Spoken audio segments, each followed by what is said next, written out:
Stoicism, becoming unshakable in the city of Cyprus around 300 BC, there lived a prosperous merchant named Zeno. During a voyage from Phoenicia to Piraeus, his ship was wrecked, taking with it all of his valuable cargo. In one unforeseen moment, completely beyond his or anyone else's control, Zeno, once a man of great wealth, found himself with nothing. Imagine standing in Zeno's place. How would you respond if years of effort and success were wiped out by a twist of fate? Would anger consume you? Would you grieve your losses or feel betrayed by life itself? For most people, such reactions are understandable. But Zeno, the founder of Stoicism, saw things differently. A single shift in perspective can change a lifetime. One mental reframing can lead to profound and lasting transformation. At its core, Stoicism is the philosophy of calm acceptance and rational detachment. After studying the works of Socrates and other great thinkers, Zeno developed and taught the principles of Stoicism. He believed that while we have little control over external events, we hold complete control over how we perceive and respond to them, and this power should be used wisely. Instead of lamenting his losses, Zeno chose to remain composed, balanced and unmoved by misfortune, demonstrating the true essence of Stoic strength. Modern misconceptions about Stoicism today. Many people mistakenly perceive Stoics as individuals who are unshakable, those who rarely experience emotional extremes like anger or anxiety. However, the original essence of Stoicism was far deeper than simply being unemotional. It wasn't just a label for those who suppress feelings. It was a philosophy, a comprehensive way to understand and live in harmony with the world. This worldview has endured for centuries, remaining as relevant today as it was in ancient times. Stoic philosophy still applies to modern life with the same strength and value it once held. It helps us interpret and transform negative emotions and experiences into meaningful reflections that shape our worldview. Perspective is essential, and since everyone's experiences differ, each person sees the world in a unique way. Because early Stoics discussed and taught their ideas in public spaces, their philosophy was widely accessible. They believed Stoic teachings could benefit all people, regardless of background or status, and saw no reason to confine this wisdom within schools or royal courts. As a result, anyone, from slaves to emperors, could study and live by Stoic principles. Notable Stoics include Epictetus, whose name means acquired, since he was once enslaved, Seneca, a respected statesman, and Marcus Aurelius, the Roman emperor and one of history's most powerful rulers. The early Stoics lived according to their teachings, opposing division and advocating for equality. They even introduced the term cosmopolitan, meaning citizen of the world. Today, we associate that word with diverse cities like New York, Toronto, Dubai, and London, symbols of the inclusiveness the Stoics envisioned. During Stoicism's early development, women were generally barred from studying philosophy, but Stoics rejected this restriction. Musonius Rufus, the teacher of Epictetus, argued that virtue and the desire for noble deeds exist in both men and women alike. If men could pursue philosophy to live virtuously, he asked, why shouldn't women do the same? Even in an era when such beliefs were uncommon, Stoicism welcomed women as equal learners and practitioners of its philosophy.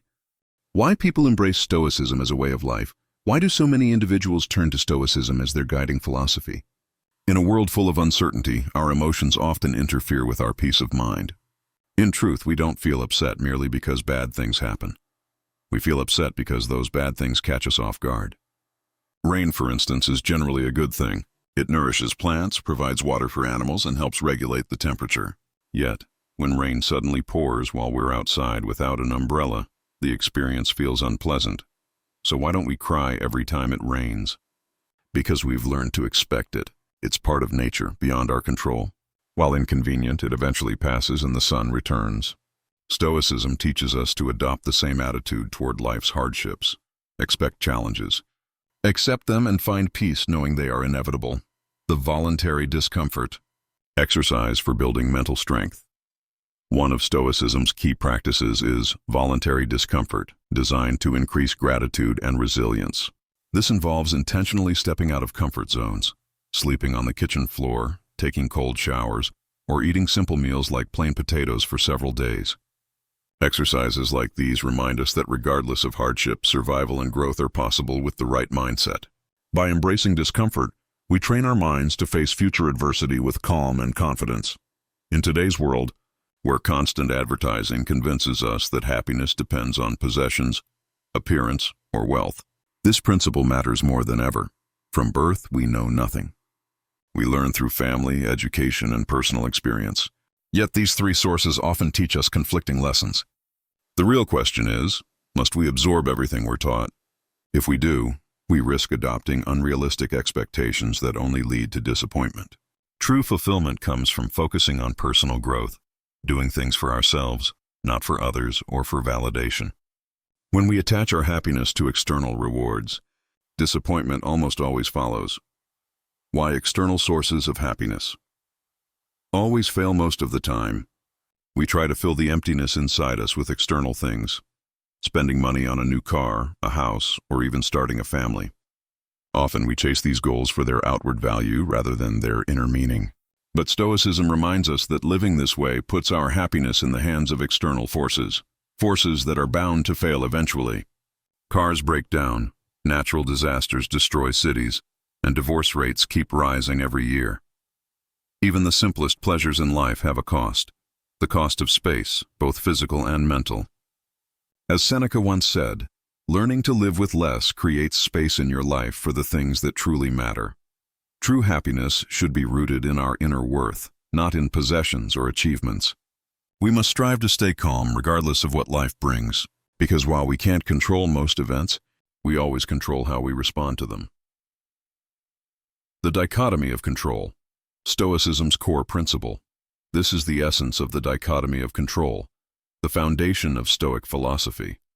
Epictetus said, "The chief task in life is to distinguish what is beyond my control from what lies within it." Stoics teach us to separate what we can influence from what we cannot. Our value should come from our actions and choices, not from external outcomes. Ambition is good, but breaking down when things don't go our way achieves nothing. Even something like creating YouTube videos illustrates this point. You brainstorm, research, rewrite, film, edit, and design. Everything before uploading is within your control. But once you click upload, it's up to the algorithm. Many judge success by views and followers, factors mostly outside their control. Stoicism teaches that true success lies in the effort, not the outcome. Trust the process and live with less. Living with less frees us from the self-imposed expectations of society. Consider someone who works hard for months and expects a promotion. He presents his achievements to his boss but doesn't get rewarded. He instantly feels unworthy, forgetting that the decision could have been influenced by countless factors, the company's finances, other candidates, or simply his boss's bad mood. If he focused instead on the quality of his work and continued striving with patience, he'd feel more at peace. His goal wouldn't disappear, just be delayed. This change in mindset is vital. A true Stoic finds comfort not in wealth or recognition, but in knowing they can live well without depending on material gains. The four virtues of Stoicism. Wisdom. Courage, temperance, and justice. Stoicism rests on four main virtues: wisdom, courage, temperance, and justice. Wisdom is the ability to distinguish between what is internal and external, and to choose our reactions wisely. As Viktor Frankl wrote, between stimulus and response, there is a space.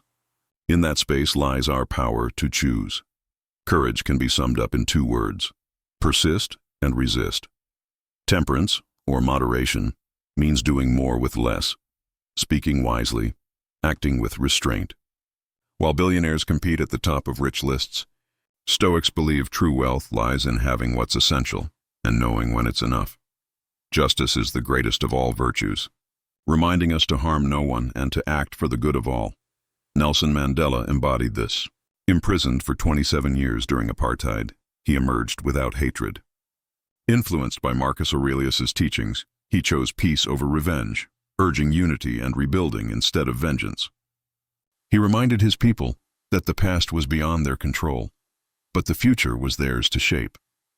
Stoicism in modern psychology, REBT, and logotherapy in modern psychology.